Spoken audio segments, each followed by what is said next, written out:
સેવા મંડળ સન્માન કરે છે।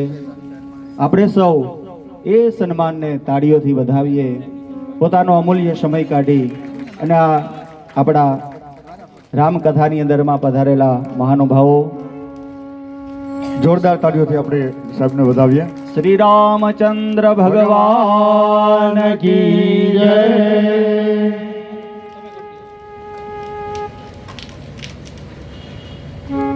श्री हनुमान जी महाराज की जय। श्री हरि भगवान की जय। श्री विश्वनाथ महादेव की जय।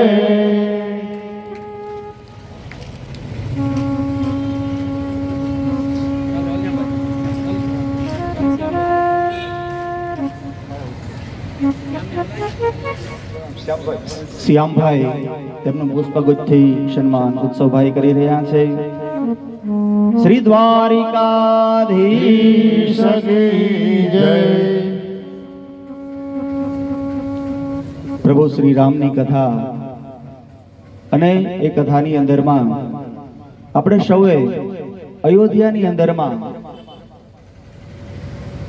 માં કૌશલ્યાના ઉદરથી પ્રભુ પ્રગટ થયા તેમનો ઉત્સવ એ ઉજવો અને થોડા ક્ષણની અંદરમાં એવા સમાચાર મળ્યા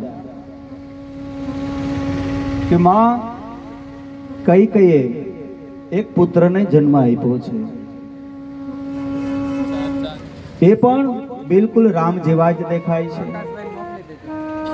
ત્યાં તો વળી પાછા સમાચાર આવ્યા, આનંદની અંદરમાં વધારો થતો જાય છે।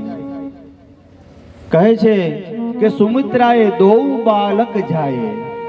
સુમિત્રાએ તો બે બાળકને જન્મ આપ્યો અને એ આનંદ, એ ઉત્સાહ એ અયોધ્યાના કિલ્લાઓની બહાર છે તે નીકળી ગયો। ખૂબ સુંદર મજાનો ઉત્સવ અવધની અંદરમાં ઉજવવામાં આવ્યો। અહીંયા ધીરે ધીરે પ્રભુ શ્રી રામજીની બાળ લીલા ખૂબ સુંદર છે। પ્રભુ માં કૌશલ્યાને ક્યારેય પણ પજવતા નથી। બાળ લીલા ટૂંકમાં કહી છે। કૃષ્ણ લીલાની અંદરમાં આપણે જોઈએ તો એમની અંદરમાં ભગવાને માને બહુ ભજવા છે, પણ રામની લીલાની અંદરમાં પ્રભુ છે એ ખૂબ શાંત છે। મર્યાદા પુરુષોત્તમનો અવતાર છે। ધીરે ધીરે ચારેય ભાઈઓ મોટા થાય છે અને ગુરુગૃહ વશિષ્ઠ બાપજીના આશ્રમની અંદરમાં વિદ્યા અભ્યાસ કરવા માટે થઈ અને પધાર્યા છે। તુલસીદાસજી મહારાજ કહે છે કે ગુરુગૃહ ગયો તુરત મહીપાલા। ગુરુગૃહ ગયો રઘુરાઈ, અલ્પકાલ સબ વિદ્યા પાઈ। થોડા સમયની અંદરમાં વિદ્યા પ્રાપ્ત કરી। જેમના શ્વાસ સ્વરૂપ વેદો હોય એમણે વિદ્યા અભ્યાસ કરવાની શી જરૂર? પણ રામજી કહે છે હું પણ અવતાર ધારણ કરીને આવું તો મારે પણ ગુરુની જરૂર પડે। ગુરુ બિનો ભવ નિધિ તરઈ ન કોઈ। ગુરુ વગર કોઈ ભવ નિધિ તરી ન શકે। એટલે પરમાત્મા પણ જ્યારે જ્યારે અવતાર ધારણ કરીને આવ્યા એ ગુરુ ગૃહે અભ્યાસ કરવા માટે થઈને ગયા છે। અહીંયા વશિષ્ઠ બાપજીના આશ્રમની અંદરમાં ભગવાન શ્રી રામે વિદ્યા અભ્યાસ પૂર્ણ કર્યો। કહેવાય છે 16 વર્ષની ઉંમરે રઘુનાથજી યાત્રા કરવા માટે થઈને ગયા। એ સમયે યાત્રા કરીને પુનઃ પાછા આવ્યા, તેમને વૈરાગ્ય થયેલું। વશિષ્ઠ બાપજી વૈરાગ્યને દૂર કરવા માટે થઈ અને રામજીને કહે છે કે વૈરાગ્યને હૃદયની અંદરમાં રાખજો, બાકી જે કંઈ પણ ફરજો છે તો પૂર્ણ કરવી જ પડે। ધીરે ધીરે સમય વ્યતીત થતો જાય છે અને એ સમયે વિશ્વામિત્રજી યજ્ઞ કરી રહ્યા છે. એ યજ્ઞની અંદરમાં મારીચ અને સુબાહુ રાક્ષસો વિઘ્ન કરી રહ્યા છે. વિશ્વામિત્રજી વિચાર કરે છે કે સાંભળ્યું છે કે અયોધ્યાની અંદરમાં રાજા દશરથને ત્યાં પરમાત્માનો અવતાર થયો છે. તો ચાલ હું પણ જઈ અને જોઉં તો ખરો કે પરમાત્મા જો અવતાર ધારણ કરીને આવ્યા હોય તો મારા યજ્ઞનું રક્ષણ કરવા માટે થઈને પધારે. એ હેતુથી વિશ્વામિત્ર બાપજી પોતાના આશ્રમથી અયોધ્યા તરફ આવી રહ્યા છે. તુલસીદાસજી કહે છે ક્યાંય પણ વિશ્રામ કર્યા વગર અયોધ્યા પહોંચ્યા છે. કથા આપને શું બતાવે કે રામ યાત્રાની અંદરમાં આપણે લાગીએ તો પછી વિશ્રામ ન હોવો જોઈએ. કારણ કે અયોધ્યાની પ્રજા જ્યારે રામને વડાવવા જતી હતી એ સમયે તેમણે રાત્રિના વિશ્રાંતિ કરી અને ભગવાન છોડીને જતા રહ્યા. તો રામની યાત્રાની અંદરમાં જઈએ તો ક્યારે પણ વિશ્રાંતિ ન હોવી જોઈએ. વિશ્વામિત્ર બાપજી પધાર્યા. એ સમયે દશરથજીએ ખૂબ તેમનું સન્માન કર્યું કે આ અમારા વડીલોના પુણ્યના પ્રતાપે બાપજી આપ અમારા ગૃહસ્થના ઘરે પધાર્યા, આપની હું શું સેવા કરું. એ સમયે વિશ્વામિત્ર બાપજી કહે છે કે અસુર સમોહ સતાવહિ મોહે, असुर समूह सतावहि मोहि, મે યાચન આયા નૃપતોહિ, मे याचन नृपतोहि, અનુજ સમેત દેહુ રઘુનાથા, अनुज समेत देहो रघुनाथा, નિશિચર બધ મે બસનાથા, निशिचर बस में हो वसनाथा. વિશ્વામિત્રજી કહે છે કે રાક્ષસો મારા યજ્ઞનો વિક્ષેપ કરી રહ્યા છે, આપ રામ અને લક્ષ્મણને મને આપો. આમ કહીએ તો કહ્યું છે કે મેં યાચન આયે રૂપ તોહી, હું યાચના કરવા માટે થઈને આવ્યો છું.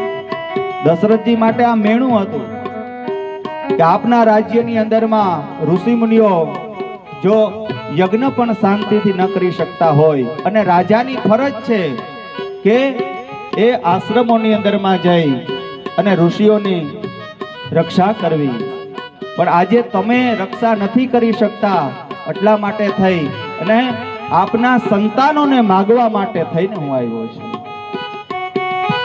આ સમયે દશરથજી મહારાજ કહે છે કે મહારાજ આપ શું માગી રહ્યા છો? રામ તો મને પ્રાણથી પણ અતિ પ્રિય છે. મહારાજ આપે આ ઉચિત માગણી નથી કરી. રામ સિવાય જે કંઈ પણ માગો એ આપવા હું તૈયાર છું. એ સમયે વશિષ્ઠ બાપજી ત્યાં પધાર્યા. વિશ્વામિત્રજી ની સામે જોઈ અને દશરથજીને કહે છે કે આપ આપના બંને સંતાનોને ઋષિને સોંપી દો.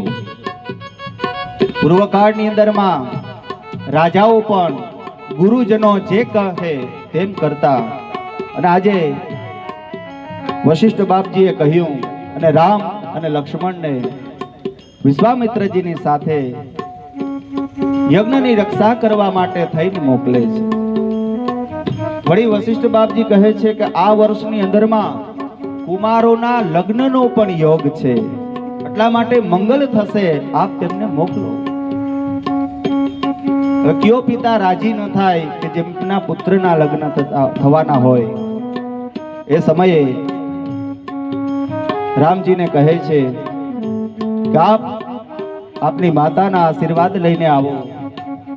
કૌશલ્યાના આશીર્વાદ લઈ પ્રભુ શ્રી રામ વિશ્વામિત્રજીની સાથે ભાઈ ભરત લક્ષ્મણની સાથે યજ્ઞની રક્ષા કરવા માટે થઈને જાય છે. તુલસીદાસજી કહે છે કે એ સમયે રઘુનાથજી કેવા સુંદર શોભતા હતા.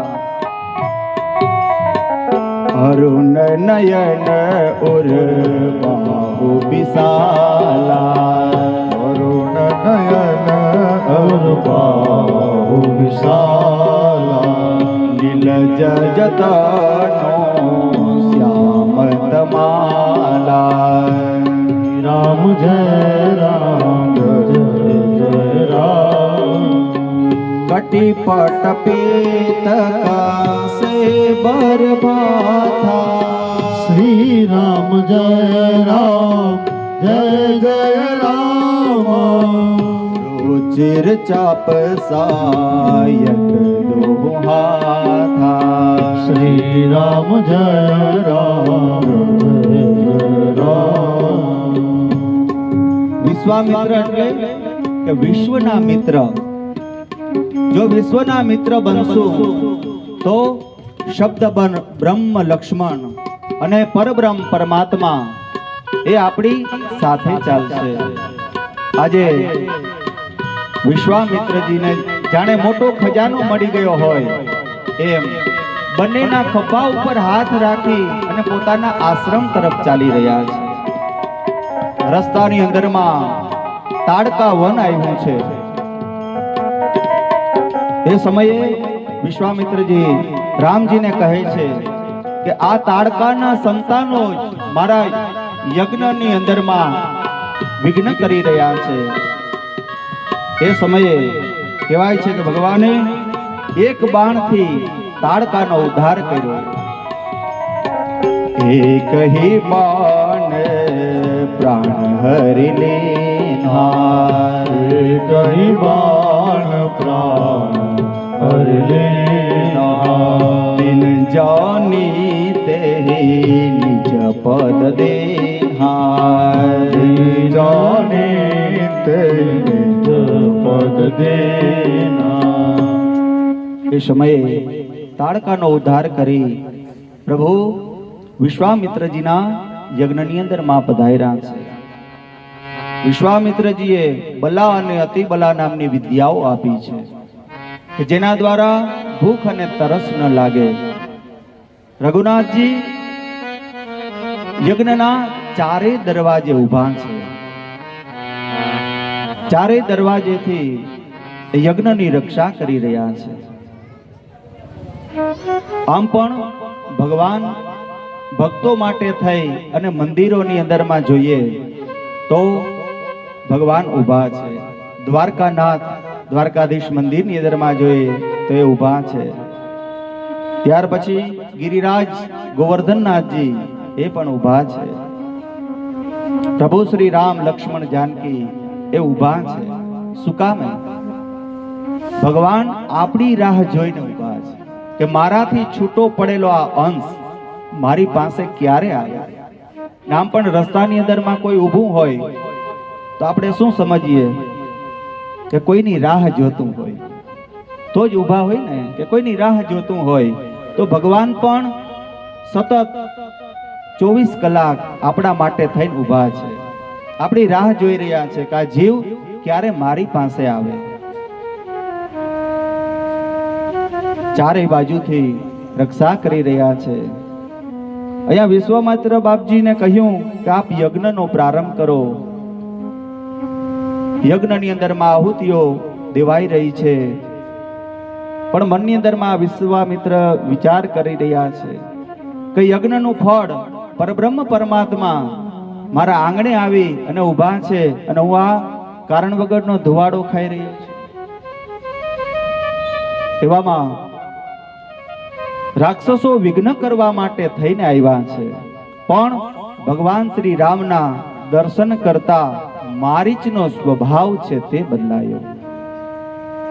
જેમના દર્શન માત્રથી સ્વભાવ બદલાય તે પરમાત્મા. કહેવાય છે કે સુબાહુ આકાશની અંદરમાં આવી અને યજ્ઞને વિઘ્ન કરવા માટે થઈ અપવિત્ર દ્રવ્યો પધરાવવા જાય ત્યાં પાવકાસ્ત્ર દ્વારા પરમાત્મા શ્રી રામે તે સુબાહુનો ઉદ્ધાર કર્યો. મારીચને ફણા વગરનું બાણ મારી અને 7 યોજન, તુલસીદાસજી મહારાજ કહે કે 400 ગાવ લંકાની હદની અંદરમાં છે તે મોકલી દીધો છે. બંનેનો ઉદ્ધાર કર્યો. ત્યાર પછી યજ્ઞની રક્ષા થઈ. એવામાં જનકપુરથી સીતાજીના સ્વયંવરની કુમકુમ પત્રિકા આવી છે.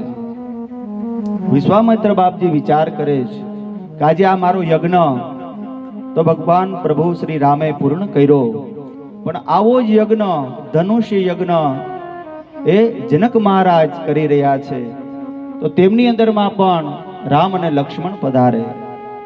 પણ વિચાર કરે છે કે મારા યજ્ઞની રક્ષા કરવા માટે થઈ દશરથજી પાસેથી આ બંનેને હું લઈને આવ્યો, અને હવે એમને કેમ કહું કે આપ હવે જનકપુર પધારો, અને કદાચ પ્રશ્ન કરે તો કે મહારાજ આપના યજ્ઞની રક્ષા કરવા માટે અમારા પિતાએ અમને મોકલા છે, કોઈના વિવાહ પ્રસંગોની અંદરમાં જવા માટે નહીં. પણ શબ્દ વાપરો છે યજ્ઞનો. વિશ્વામિત્રજી કહે છે કે રામ, આજે મારો આ યજ્ઞ આપે પૂર્ણ કરાવ્યો, તો આવો જ યજ્ઞ એક જનક મહારાજ પણ કરી રહ્યા છે, એ યજ્ઞની અંદરમાં પણ આપ પધારો.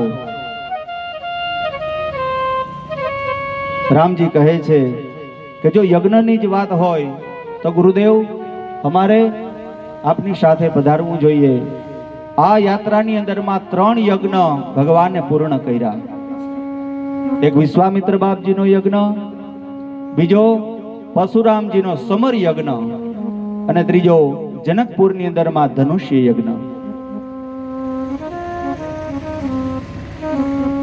ધીરે ધીરે જનકપુર તરફ વિશ્વામિત્ર બાપજી રામ લક્ષ્મણને લઈ અને ચાલી રહ્યા છે.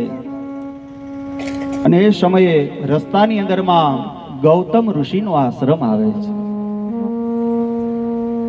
સાવ નિરસ, બિલકુલ શાંતિ, કોઈ પણ પક્ષીઓનો પણ અવાજ નથી આવતો, અને એક શિલા દેહ સ્ત્રી પડેલી છે. રામજીએ પ્રશ્ન કર્યો કે ગુરુદેવ, આ કેનો આશ્રમ છે? એ સમયે વિશ્વામિત્રજી કહે છે કે આ ગૌતમ ઋષિનો આશ્રમ છે, અને આ જે શિલા દેહ સ્ત્રી પડેલી છે તે તેમની પત્ની અહલ્યા છે. પ્રભુ, વર્ષોથી શ્રાપને કારણે આપના ચરણ રજની એ રાહ જોઈ રહી છે, આપ તેમને પાવન કરો. એ સમયે ઋષિમુનિઓ કહે છે કે ચરણથી ભગવાને અહલ્યાને સ્પર્શ નથી કર્યો, પણ પ્રભુ શ્રી રામના ચરણ ઉઠ્યા અને પવન આવ્યો. પવનને કારણે ચરણની રજ છે તે અહલ્યા ઉપર પડી, અને અહલ્યા છે તે બેઠા થયા છે.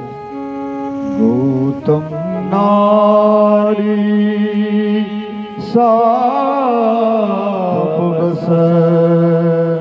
ઉપલ દે ધરી દે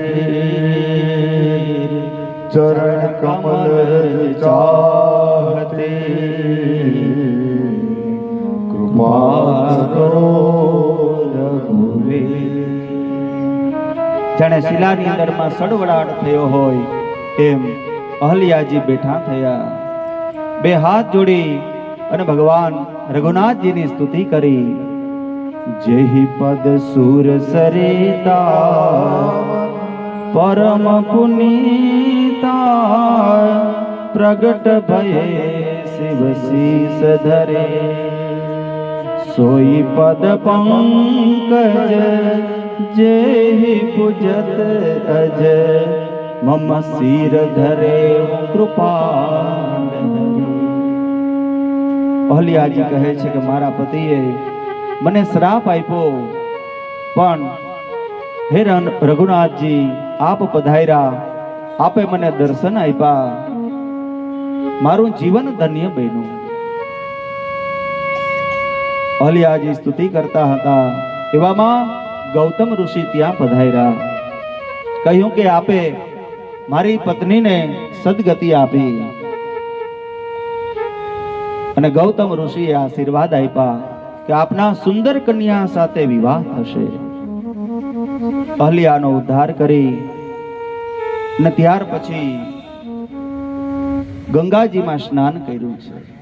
રઘુનાથજી કહે છે કે મેં ચરણથી સ્પર્શ તો નથી કર્યો, પણ મારા ચરણની રજ એ પણ ઋષિ પત્ની ઉપર પડી તો મને દોષ લાગે, એ માટે થઈ ગંગાજીની અંદરમાં સ્નાન કરી સૌ આગળ ચાલ્યા છે. એ સમયે જનકપુરની અંદરમાં પ્રવેશ કર્યો. જનક રાજાએ વિશ્વામિત્ર બાપજીનું સ્વાગત કર્યું છે. પધારો, અમારા અનેક વડીલોના પુણ્યના પ્રતાપે આપ જેવા ઋષિ અમારે ત્યાં પધાર્યા. એ સમયે જનક મહારાજ રામ અને લક્ષ્મણની સામે જોઈ રહ્યા છે અને ઋષિને પ્રશ્ન કરે છે કે આ ઋષિ કુમારો છે કે રાજકુમારો? મારું મન કોઈની અંદરમાં ક્યારેય પણ ખેંચાયું નથી. દેહમાં હોવા છતાં પણ દેહથી પર છે, તેમનું નામ છે વિદેહ. જનક રાજાનું એક નામ છે વિદેહ, કે જે દેહના ધર્મોથી પર છે. કહે છે કે સાક્ષાત પ્રભુ પરમાત્મા તો પધાર્યા નથી ને, મારું મન કોઈનામાં લાગ્યું નથી. અને આજે આ બંને રાજકુમારોને જોઈ અને જાણે મારું મન છે તે ખેંચાઈ રહ્યું છે. વિશ્વામિત્ર બાપજી કહે છે કે મહારાજ, આપ તો ખૂબ જ્ઞાની છો.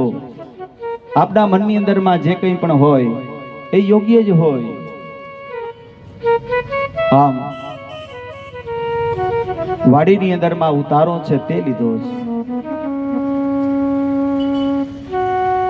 રાત્રિનો સમય થયો.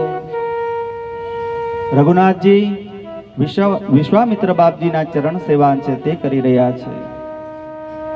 ત્યાર પછી પ્રભુ શ્રી રામની સેવા લક્ષ્મણ કરી રહ્યા છે. રાત્રિના સૌએ શયન કર્યું. પ્રાતઃકાલ થયો. રામ લક્ષ્મણ જાગ્યા છે. વિશ્વામિત્ર બાપજી સ્નાન સંધ્યા કરી અને શાલિગ્રામ ભગવાનની પૂજા કરવા માટે થઈને બેઠા છે. પ્રભુ શ્રી રામ અને લક્ષ્મણજી બંને જનકપુરના બગીચાની અંદરમાં ગુરુજી માટે થઈ અને પુષ્પ ચૂંટવા માટે થઈને આવ્યા છે. કહેવાય છે કે ત્યાં બગીચાની અંદરમાં આવી માળીને કાકા કહીને બોલાવે છે. બગીચાનો માળી રઘુનાથજીને કહે છે, હું તો આપનો અધમ નોકાર કહેવાઉં, આપ આટલું બધું મને માન આપો છો. રામ સૌને માન આપતા, એટલા માટે જ રામ જ્યારે અયોધ્યા છોડીને જાય એ સમયે અયોધ્યાની સર્વે પ્રજા તેમની પાછળ જાય છે.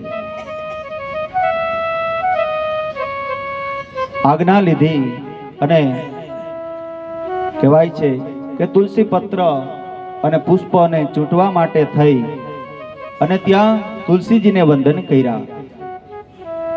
આમ પણ નિયમ એવો છે કે તુલસીને વંદન કર્યા વગર તુલસી પત્ર ચૂંટાય નહીં. અને સંધ્યા સમય હોય ત્યારે તો તુલસીને સ્પર્શ પણ ન કરાય.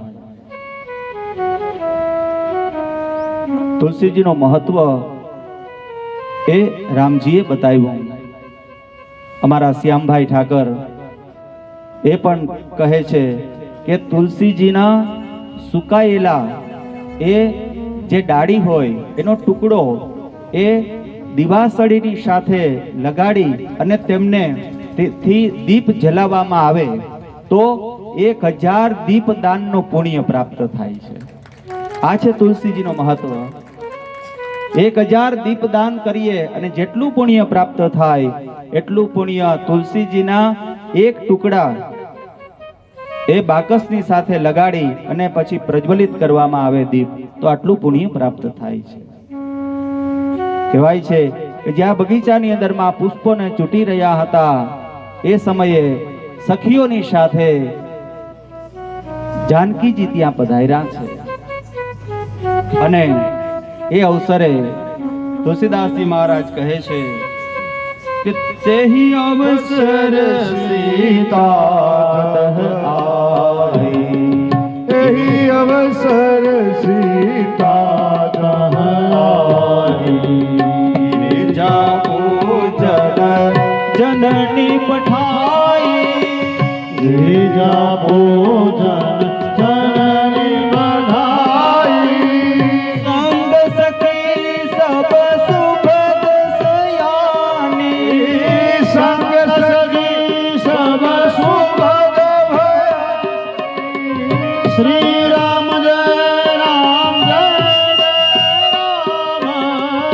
ગાવહી ગીત મનોહર બાની, ગાવહી ગીત મનોહર ભાની, એહી અવસર સીતા તહ આઈ, તે અવસર સીતા જન આઈ. અહીંયા સીતાજી છે તે પધાર્યા. આપણા આ જ્ઞાન યજ્ઞની અંદરમાં પધારેલા ગઢવી સાહેબ એ પણ ભગવાન રામચંદ્રજીની આ એક દિવસીય કથા જ્ઞાન યજ્ઞ વિશે અને આપણે 2 મિનિટ માટે થઈ અને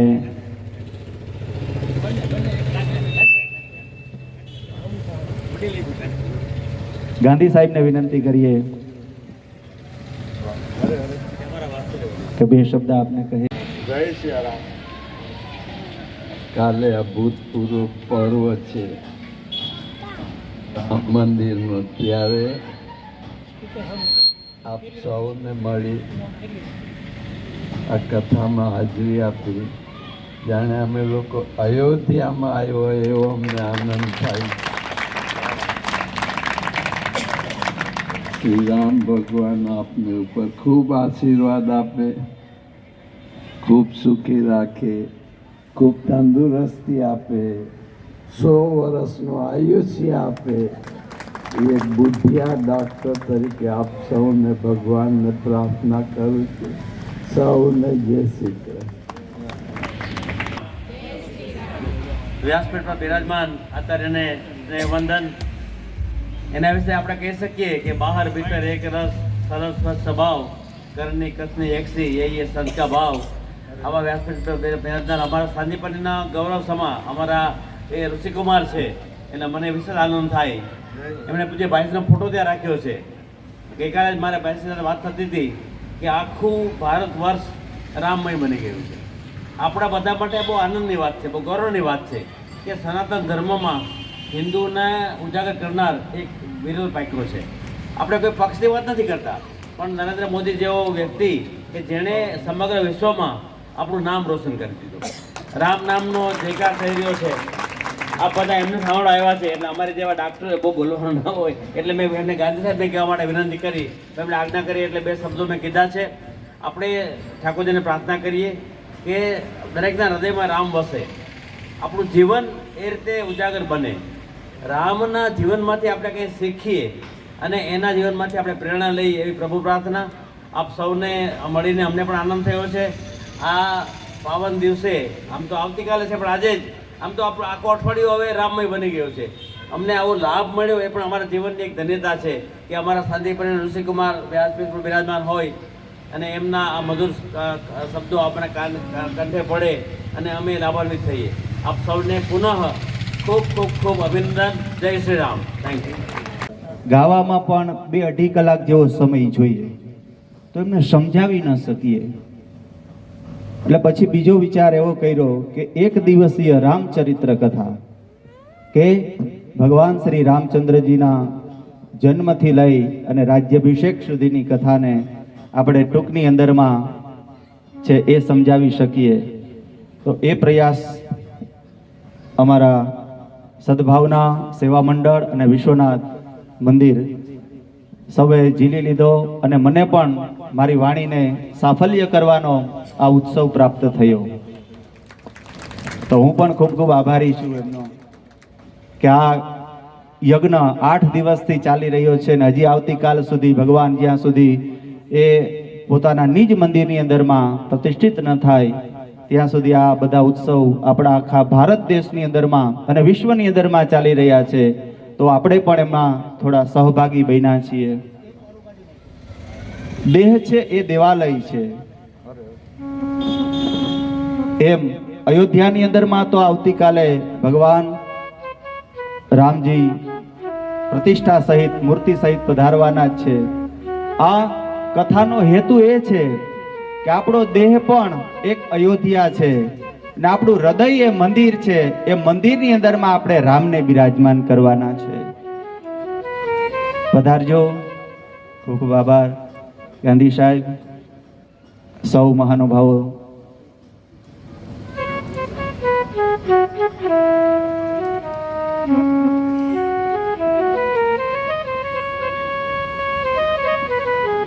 તો આ જ્ઞાન ગંગાને સરયુના કિનારેથી હવે આપણે આગળ વહેડાવીએ. કથાની અંદરમાં વર્ણન થતું હતું કે એ સમયે સીતાજી ત્યાં પધાર્યા છે. પ્રભુ શ્રી રામજીના રૂપને નિહાળી અને માં જગદંબા ભવાનીના દર્શન કરવા માટે થઈને જાય છે. એ સમયે જાનકીજી પ્રાર્થના કરે છે, કહે છે, હે જગજનની, મેં જે રાજકુમારના દર્શન છે એ બગીચાની અંદરમાં કર્યા એ મને પતિ રૂપે પ્રાપ્ત થાય. આવી પ્રાર્થના જાનકીજીએ કરી છે. અને એ સમયે રામ અને લક્ષ્મણ વિશ્વામિત્ર બાપજી પાસે આવ્યા. રામનો સ્વભાવ ખૂબ સરળ છે. કહે છે કે ગુરુદેવ, જે કન્યાનો આવતીકાલે સ્વયંવર થવાનો છે એ રાજકન્યા સીતાજી પણ ત્યાં પધાર્યા હતા. રામના મનની અંદરમાં ક્યાંય છળ કપટ નથી. સરળ સ્વભાવ, મન છુવત છલ નહીં. એવો સુંદર મજાનો સ્વભાવ પ્રભુ શ્રી રામનો છે. વિશ્વામિત્ર બાપજી કહે છે, મને તો ખ્યાલ છે કે બગીચાની અંદરમાં દરરોજ જાનકીજી પધારે જ છે, પણ મારી એવી ઈચ્છા હતી કે સીતાજી મારા રામને નિહાળે. આ બીજો દિવસ થયો. ધનુષ્ય યજ્ઞની તૈયારીઓ છે તે થવા લાગી. સભા છે એ બોલાવવામાં આવી અને એ સમયે અનેક પ્રદેશોથી રાજાઓ, રાજકુમારો સૌ છે એ જનકના દરબારની અંદરમાં આવવા લાગ્યા. વચ્ચોવચ શિવજી મહારાજનું પિનાક નામનું ધનુષ્ય છે તે રાખવામાં આવ્યું. બંદીજનોએ સૂચન કર્યું કે મહારાજ, જનક મહારાજની સૂચના સાંભળો કે જ્યારે સીતાજી 3 વર્ષના હતા ત્યારે આ ધનુષ્યને પોતાના વામ હસ્ત એટલે કે ડાબા હાથથી ઉચકી લીધું હતું.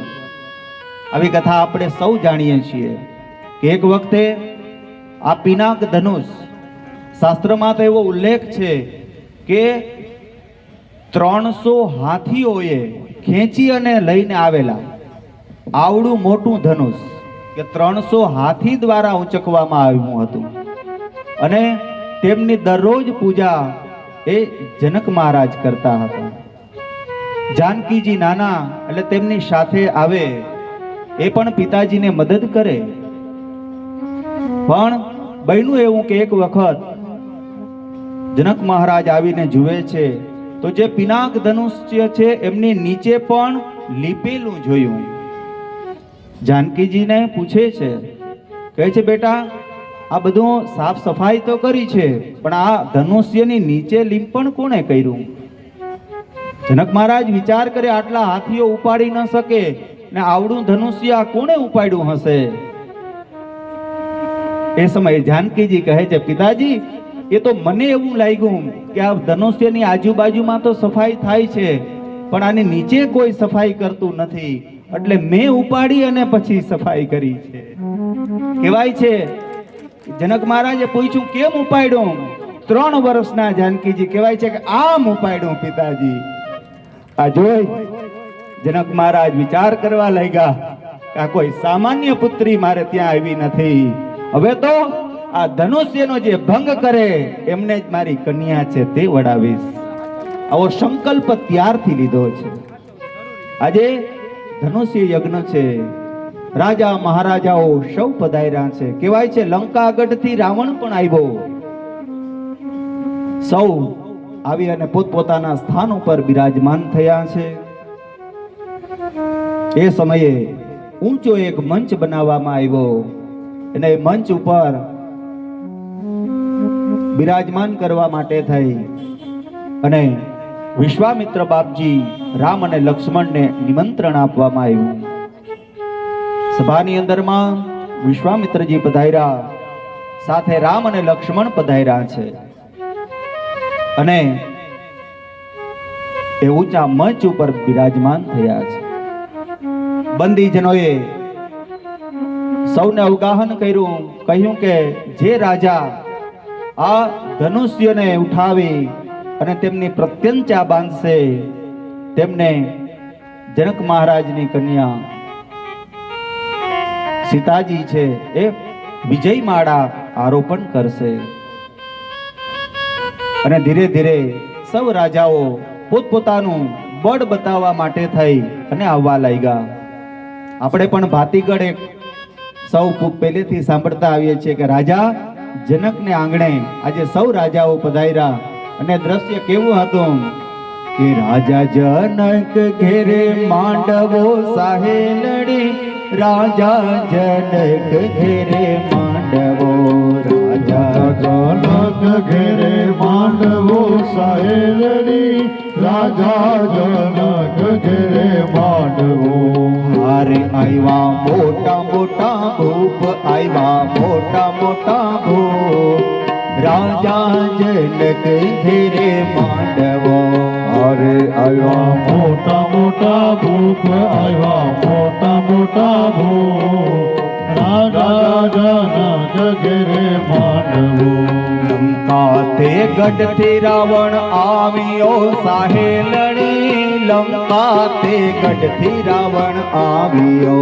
લંકા તે ગઢથી રાવણ આવ્યો સાહેલડી, લંકા તે ગઢથી રાવણ આવ્યો. હારે એની સાથે કુંભકર્ણ, એની સાથે કુંભકર્ણ, રાજા જનક ઘેરે માંડવો.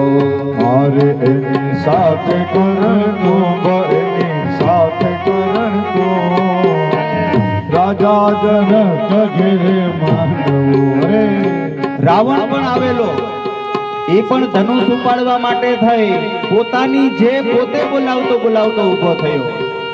પોતાના ખંભાને થપથપાવી અને જ્યાં ધનુષ્ય પાસે જાય છે, અરે ધનુષ્ય ઉઠાવવાની ખૂબ કોશિશ કરે પણ રાવણથી ધનુષ્ય ઉઠતું નથી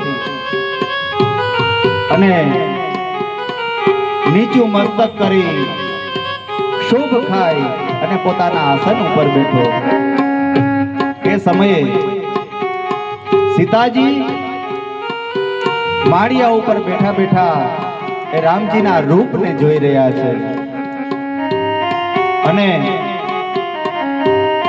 જનક મહારાજ વિચાર કરે છે કે આ દેશ દેશાવરથી રાજાઓ આવ્યા પણ કોઈથી ધનુષ ઉઠતું નથી. આવો મનની અંદરમાં વિચાર કરી અને થયું કે શું મારી દીકરી કુંવારી રહી જશે? આવો મનની અંદરમાં મહારાજ જનક વિચાર કરી રહ્યા છે કે સીતાજી ઉભા મંદિર માળીએ સહેલણી, સીતાજી ઉભા મંદિર માણીએ સીતાજી ઉભા મંદિર માળીએ સહેલડી સીતાજી ઉભા મંદિર માળીએ જુએ છે કઈ રામજી ના રૂપ જુએ રામજી ના રૂપ રાજા જનક ઘેરે માંડવો જુએ છે કાંઈ રામજીના રૂપ જુએ રામજીના રૂપ રાજા જનક ઘેરે માંડવો એ સમયે જનક મહારાજ ઉભા થઈ અને કહેવા લાગ્યા કે આ સભાની અંદરમાં કોઈ એવો ક્ષત્રિય રહ્યો નથી કે મારી આ પ્રતિજ્ઞાને પૂર્ણ કરે. એ સમયે લક્ષ્મણજી ઉભા થયા. કહ્યું છે મહારાજ આપ સંભાળીને બોલો. જ્યાં સુધી રઘુકુલ મણિ રઘુકુળ ભૂષણ શ્રી રામ અહીં ઉભા હોય ત્યાં સુધી આપ એમ ન કહી શકો કે આ પૃથ્વી ઉપર કોઈ ક્ષત્રિય રહ્યો નથી. અને અહીં અયોધ્યાના રાજકુમારો હોય એની સામે આપના શબ્દોને આપ પુનઃ પાછા લ્યો. એ સમયે વિશ્વામિત્ર બાપજી ની સામે જોઈ અને લક્ષ્મણજી કહી રહ્યા છે મહારાજ આપ આજ્ઞા કરો. પ્રભુ શ્રી રામને કહે છે કે જનક મહારાજ કહે છે કે આ પૃથ્વી ઉપર કોઈ ક્ષત્રિય રહ્યો નથી. ત્યારે લક્ષ્મણજી કહે છે કે પ્રભુ આપ કદાચ આજ્ઞા કરો તો કાચા ઘડાની જેમ આખી પૃથ્વીને ઉઠાવી લઉં અને ટુકડે ટુકડા કરી નાખું. પણ રામજી કહે છે આપણે ગુરુદેવની સાથે આવ્યા છીએ. જ્યાં સુધી ગુરુદેવની આજ્ઞા ન થાય ત્યાં સુધી આપણાથી ઉઠાય નહીં. વિશ્વામિત્ર બાપજી વિચાર કરે છે કે હવે હું રામને આજ્ઞા આપું. અને ઋષિની આજ્ઞાથી પ્રભુ શ્રી રામ પોતાના સ્થાન ઉપરથી ઊભા થયા છે. એ સમયે એ ધનુષ્યની પાસે આવી અને શિવજીના પિનાક ધનુષને વંદન કરે છે. અને એ સમયે સીતાજી પણ પ્રાર્થના કરે છે હે શિવજી મહારાજ આપના ગણોને કહો કે આ ધનુષ્યમાંથી ઉઠી જાય અને ધનુષ્ય હળવું ફૂલ જેવું થઈ જાય.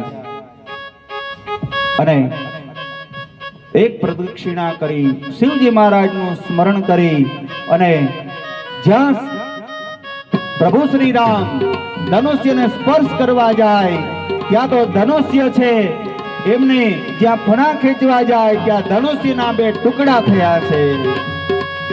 અરે ભુવન ઘોર કઠોર રબર વિભાજિત માર્ગે ચલે શિખર દિગ્ગજ ડોલઈ જય બોલ ગુરમન કલ કલ સુર અસુર મુનિ કર કાલ દિને सकल विकल विचारे कोदंड खंडेव राम तुलसी जयति वचन विचारे जयति वचन विचारे जयति वचन विचारे तेहि क्षण राम मध्य दंडोरा भयं भुवन भरि घोर कठोरा तेहि क्षण राम मध्य दंडोरा भुवन भय भय घोर कठोरा वन भये भव घोर कठोरा बोल धून धून घोर कठोरा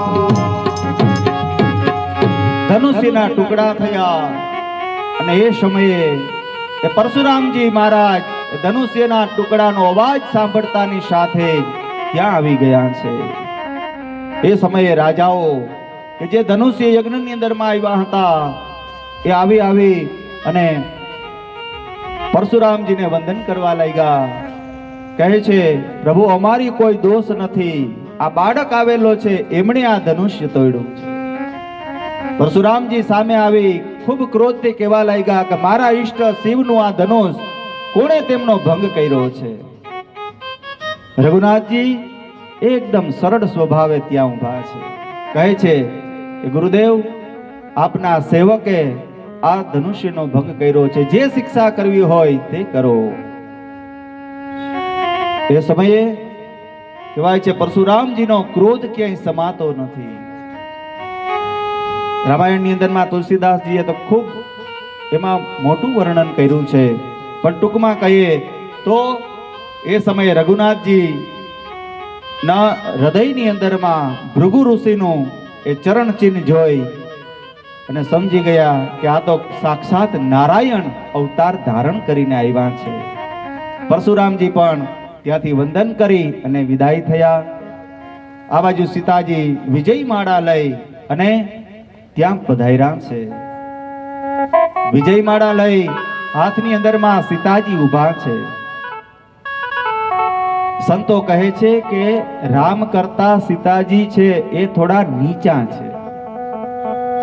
એટલે રામજી મસ્તક પોતાનું નીચું કરતા નથી. હાથમાં પહેરેલી એ બંગડીઓની અંદરમાં, એ આભલાઓની અંદરમાં રામના રૂપને સીતાજી નિહાળી રહ્યા છે. મર્યાદા પુરુષોત્તમનો અવતાર પ્રભુ શ્રી રામ એ વિજય માળા ધારણ કરતા નથી. ઘણી ક્ષણ ગઈ. એ સમયે લક્ષ્મણજી વિશ્વામિત્ર બાપજીને કહે છે, ગુરુદેવ કંઈક તો કરો. ત્યારે કહે છે કે લક્ષ્મણ, તું શેષનો અવતાર છે, કંઈક એવું કર કે સીતાજી છે એ રામજીને વિજય માળા પહેરાવે. આટલી પૃથ્વીનો ટુકડો જરા અધર કર.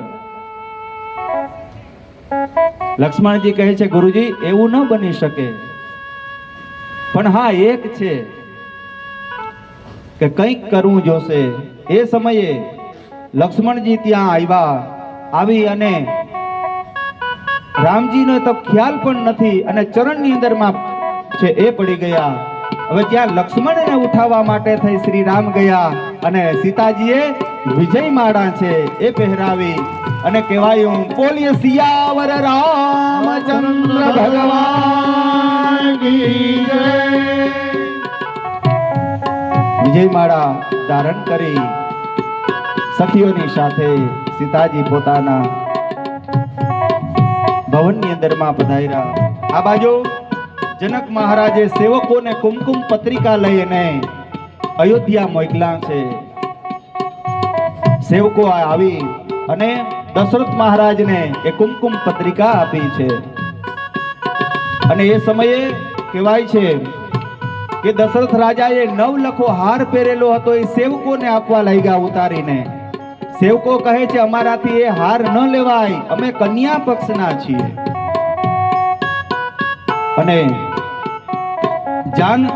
જનકપુર આવવા માટે થઈ અને તૈયાર થાય છે. નારદજીએ લગ્નનું મુહૂર્ત આપ્યું માગસર સુદ પાંચમ અને ગોરજ સમય. માગસર સુદ પાંચમ ને દિવસે રઘુનાથજીના વિવાહ થવાના છે. પણ જાનની તૈયારી ક્યારે થઈ? તો રામાયણ કહે છે કે ધનતેરસ ને દિવસે જાન નીકળી છે. ધનતેરસ ને દિવસે જાન છે નીકળી અને જનકપુર પહોંચી છે. રઘુનાથજીના વિવાહ માગસર સુદ પાંચમ ને દિવસે થયા છે. અને જાન ગઈ વસંત પંચમી પછી. આવડી મોટી જાન, બોલો.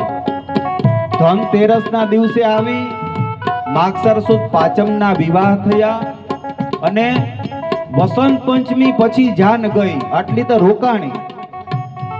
પેલાના સમયની અંદરમાં જાન રોકાતી. 1 દિવસ 2 દિવસ આમ જાન રોકાતી. રાત્રિના વિવાહ હોય તો 1-2 દિવસ જાન રોકાતી.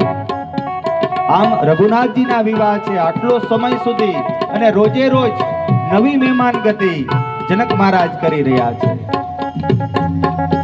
પણ સમય પરિવર્તન થાય એટલે પછી ફેરફાર પણ આવે. અત્યારે તો જાન સવારે આવી હોય તો બપોરે 5 વાગે તો એમ થાય કે હવે ચા પાણી પાઈને વિદાય કરો. અરે ત્યારે હાચવવા બહુ અઘરા થઈ ગયા. પેલા સચવાઈ જતા સગા, હા, પણ આ રઘુનાથજીના વિવાહ છે. કામદેવ ઘોડો બનીને આવ્યો છે.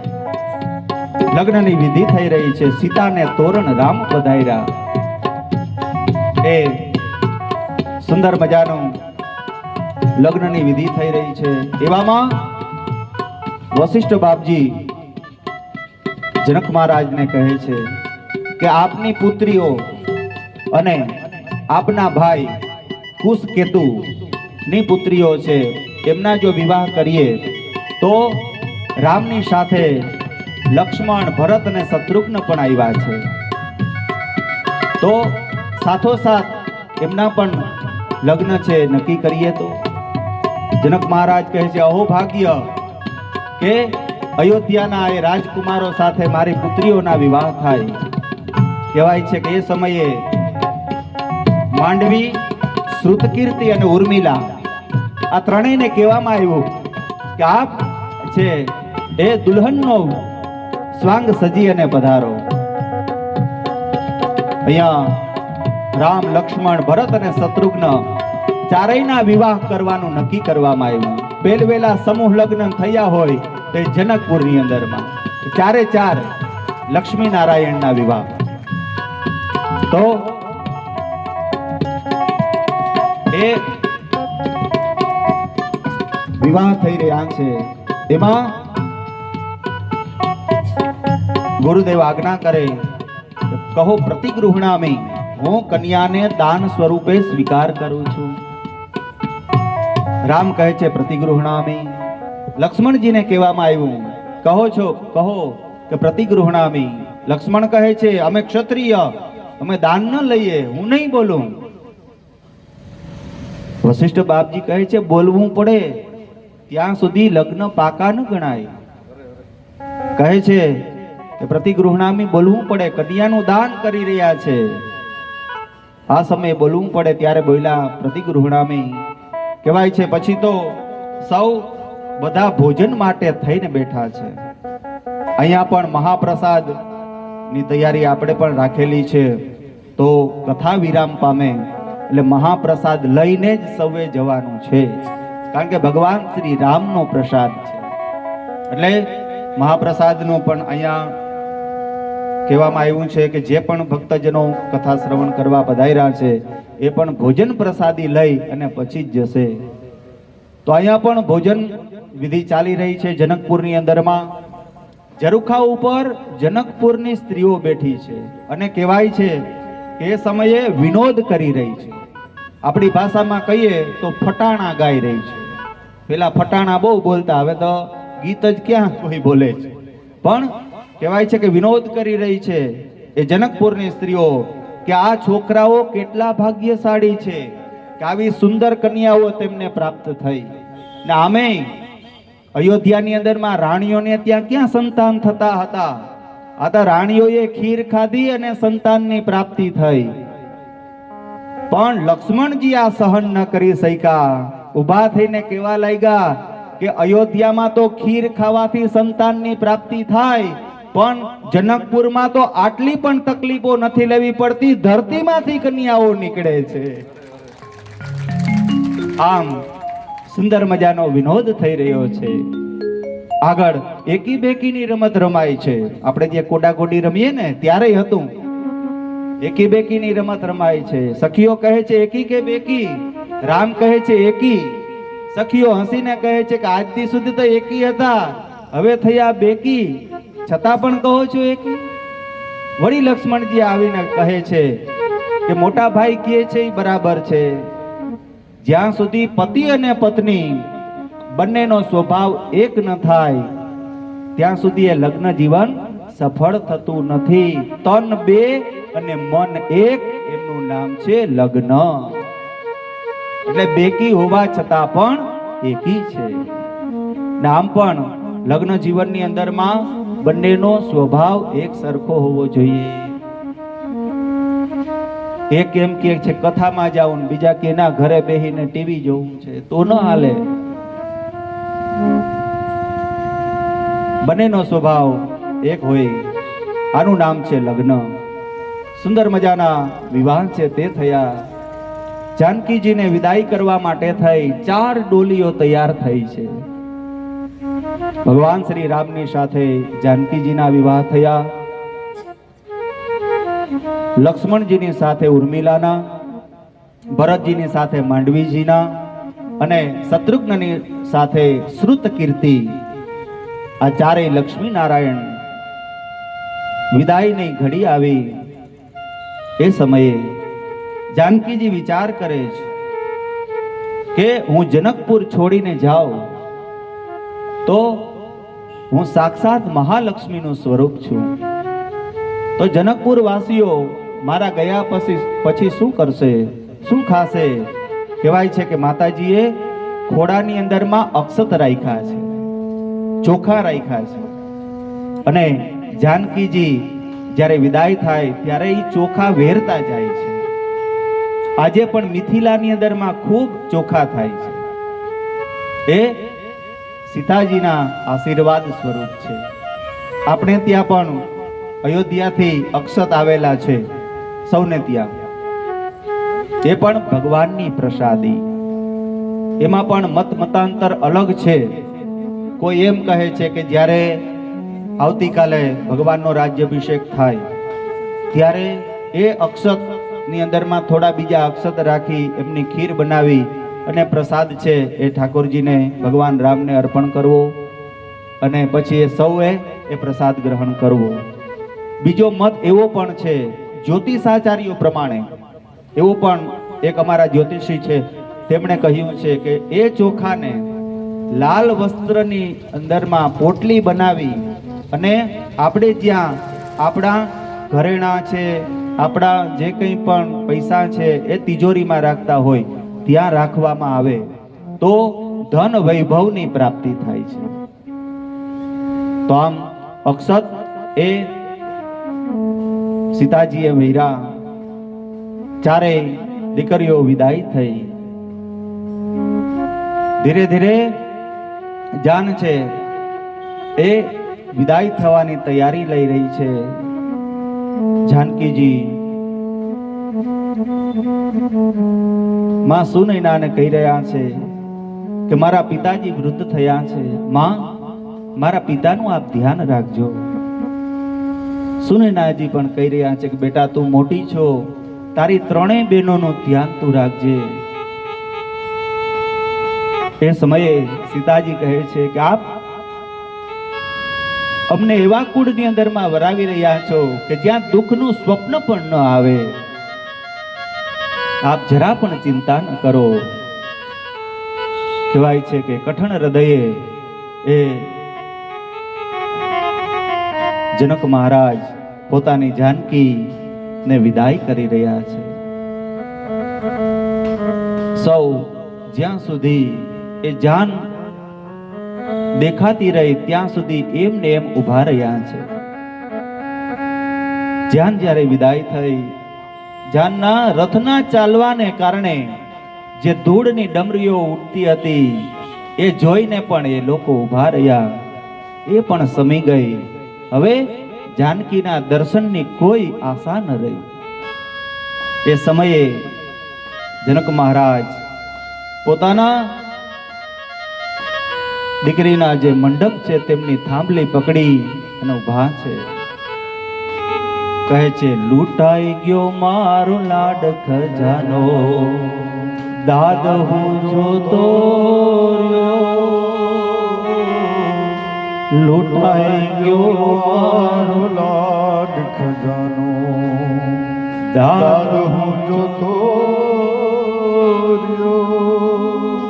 ઢાળથી હેઠી ઉતરી બેની, ઢાળથી હેઠી ઉતરી બેની, મારો સુનો માંડવડો.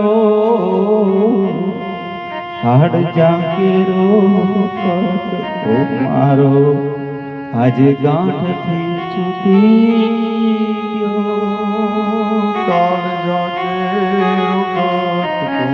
જનક મહારાજ રડતા વિચાર કરે કે કાલે હું રાજસભામાંથી આવીને બેસીશ તો કોણ મને પૂછશે બાપુજી પાણી આપું? બાપુજી તમને આ આપું. પણ આજે રાજા જેવા રાજા જનક મહારાજ પણ પોતાની દીકરી જાનકીને વિદાય કરતા ખૂબ રડ્યા છે. સુનૈના સમજાવે છે કે દીકરીને એક વખત તો સાસરે જવું જ પડે.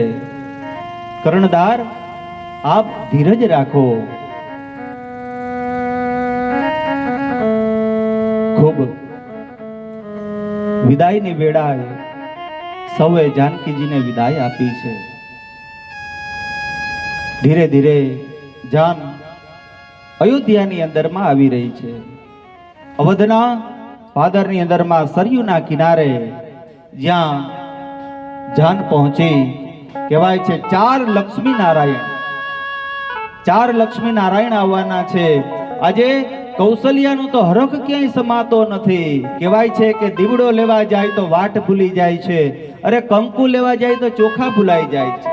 કારણ કે મારા 4 દીકરા વિવાહ કરીને પધારવાના છે. સમયે અયોધ્યાના દ્વારની અંદરમાં 4 લક્ષ્મી નારાયણ પધાર્યા છે. માં કૌશલ્યાએ તેમની આરતી કરી અને સૌને છે તેમનું સ્વાગત કર્યું. આવી ચારેયને ત્યાં બિરાજમાન કર્યા. દશરથજી મહારાજ જનક મહારાજના ખૂબ ખૂબ વખાણ કર્યા.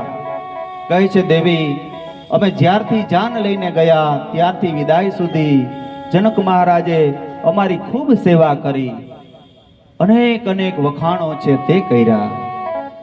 આમ પણ કહે છે કે કન્યાના માતા પિતાના વખાણ કરશો તો કન્યા પણ રાજી થશે.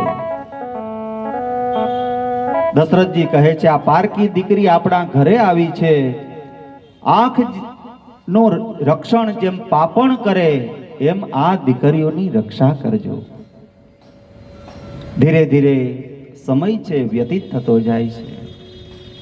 હવે ભગવાન શ્રી રામ એ 27 વર્ષના થયા અને જાનકીજી 18 વર્ષના.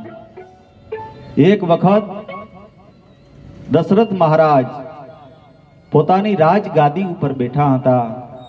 એવામાં થોડો મુગટ ત્રાસો થઈ ગયેલો.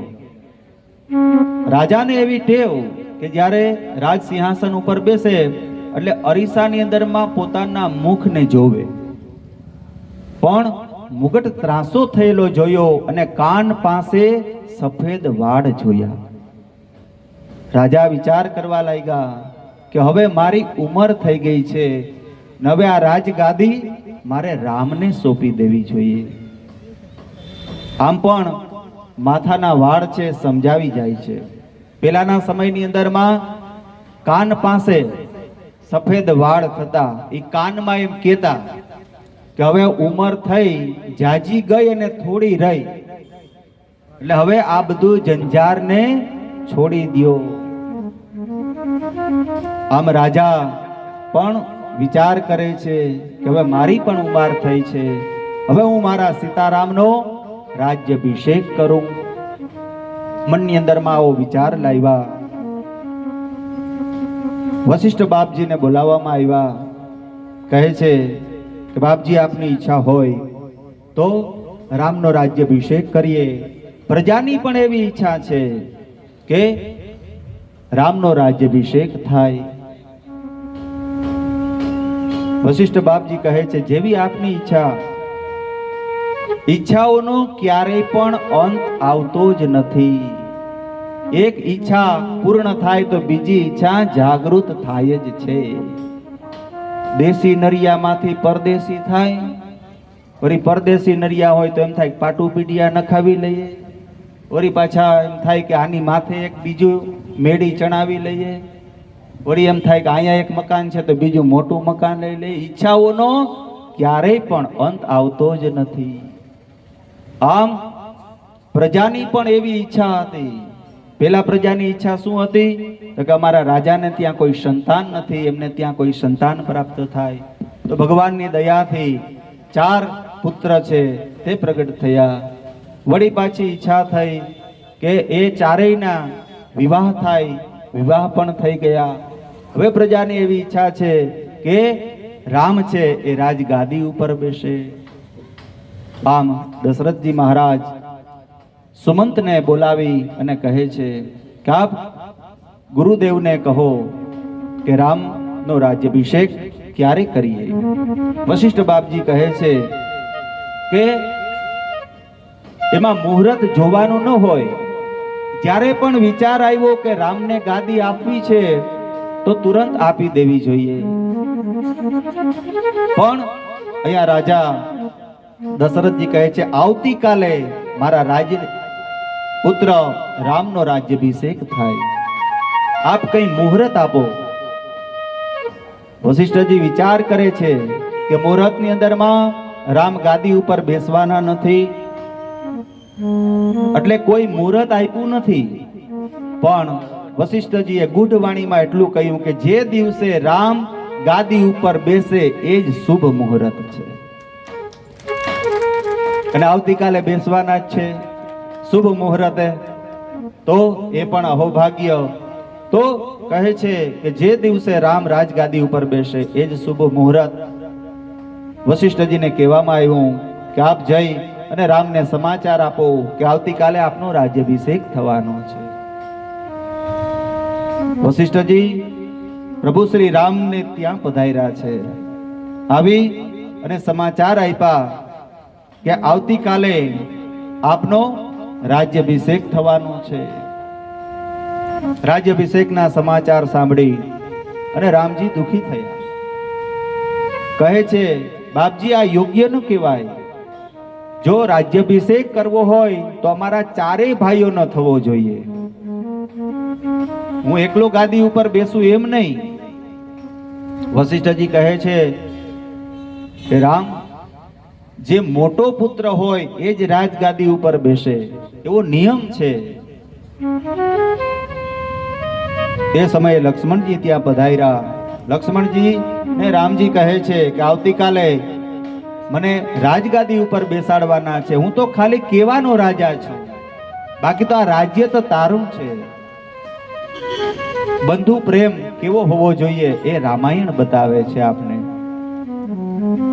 એ સમયે લક્ષ્મણજી પણ કહે છે કે હું પણ કેટલો ભાગ્યશાળી કે મારો મોટો ભાઈ ગાદી ઉપર બેઠો હોય ને હું નાનો ભાઈ ચમર ઢોળતો હોય. આ છે એમનો બંધુ પ્રેમ.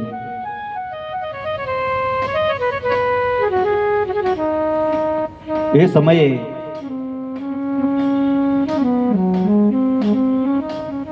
નક્કી કરવામાં આવ્યું કે આવતીકાલે રામનો રાજ્યાભિષેક થાય. આજે દશરથજી મહારાજ ગાદીને વંદન કરી અને કહે છે કે આજથી સુધી ભગીરથ, દિલીપ, રઘુ રાજા એ આ ગાદી ઉપર બિરાજતા હતા. આવતીકાલે મારો રામ છે એ તારી ગાદી ઉપર તારી ગોદમાં બેસશે, તો એમનું રક્ષણ કરજે. રાજા વિચાર કરે છે હવે તો ક્યારે સવાર થાય અને ક્યારે હું મારા રામને રાજગાદી ઉપર બેસાડું. સૌને આનંદ છે કે આવતીકાલે રામનો રાજ્યાભિષેક થવાનો છે. પણ દેવતાઓને દુઃખ થયું. દેવતાઓને થયું કે જો રામ ગાદી ઉપર બેસી જશે તો રાવણને કોણ મારશે. દેવતાઓએ વિઘ્નેશ્વરી દેવીનું આવાહન કર્યું છે. કહ્યું છે દેવી પ્રગટ થયા, કહ્યું કે આપ રામ રાજ્યાભિષેકમાં વિઘ્ન કરો. સંપૂર્ણપણે સુખી થાય એ કાળ પણ જોઈ શકતો નથી. કોઈ સંપૂર્ણ સુખી થાય એ કાળ પણ જોઈ શકતો નથી. આજે કાળની નજર દશરથજીને લાગી ગઈ છે. વિઘ્નેશ્વરી વિચાર કરે છે કોની બુદ્ધિને હું બગાડું, કારણ કે જે અવધની અંદરમાં જન્મ લીધો હોય અને સરયુનું જળ જેમણે પીધું હોય એમની મતિને હું કેમ ફેરવી શકું. વિચાર કરે છે. એવામાં એક પાત્ર ઉપર ધ્યાન ગયું. મંથરા એ કઈ કઈ દેશથી આવેલી છે અયોધ્યાનો જીવ નથી, પણ કૈકેયીની સાથે એ દાસી તરીકે આવેલી છે. કહેવાય છે કે વિઘ્નેશ્વરીએ મંથરાની અંદરમાં પ્રવેશ કર્યો છે. મંથરા રામ રાજ્યાભિષેકની સજાવટ જોતી જોતી આવી રહી છે. દાસીઓને પૂછે છે કે આ કેવાની સજાવટ છે? કૌશલ્યાની દાસી કહે છે કે તને ખબર નથી, આવતીકાલે રામનો રાજ્યાભિષેક થવાનો છે. જો અમને આ મોતીઓના હાર આપ્યા છે, અને કૌશલ્યાએ તો ત્યાં સુધી કીધું કે આવતીકાલે મારો રામ છે એ રાજા થશે ને પછી 2-3 ગામની જાગીર પણ હું તમને આપીશ. સંતો કહે છે કે આમાં કૌશલ્યાની થોડી ભૂલ રહી ગયેલી. રામ રાજ્યાભિષેકના સમાચાર એક કૈકેયી અને સુમિત્રાને મળ્યા નથી. એ પેલા દાસીઓ છે એકબીજી સાથે ચર્ચા કરી રહી છે. વ્યવહારની અંદરમાં ક્યારેય પણ ભૂલ કરીએ તો માફ થતું નથી. આ બાજુ કૌશલ્યાની દાસી એ મંથરાને કહે છે કે અમે તો કૌશલ્યાની દાસીઓ છીએ અને અમને આ 2-3 ગામની જાગીર પણ આપશે. તને તો કઈ મળ્યું નહીં ને?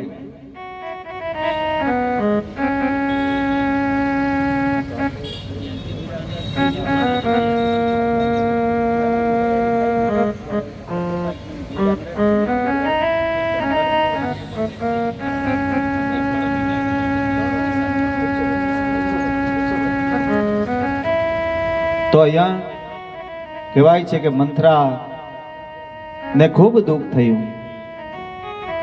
એ સમયે ધીરે ધીરે મંથરા કૈકેયી પાસે આવી રહી છે. કૈકેયીએ જોયું કે મંથરા આજે ઉદાસ કેમ છે? કહે છે શું થયું તને? કેમ કઈ બોલતી નથી? શું લક્ષ્મણે તારું અપમાન કર્યું? પણ મંથરા કઈ પણ બોલતી નથી. એ સમયે કૈકેયી કહે છે મંથરા, મારો રામ તો આનંદમાં છે ને?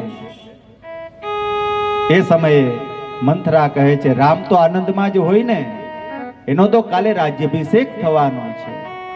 આ સાંભળી કૈકેયી ખૂબ રાજી થઈ. પોતાના ગળામાં પહેરેલો હાર છે મંથરાને આપે છે. મારો રામ છે રાજગાદી ઉપર બેસશે. પણ એ હારને મંથરાએ ફેંકી દીધો છે. કહે છે કે કૈકેયી તું બહુ ભોળી છો.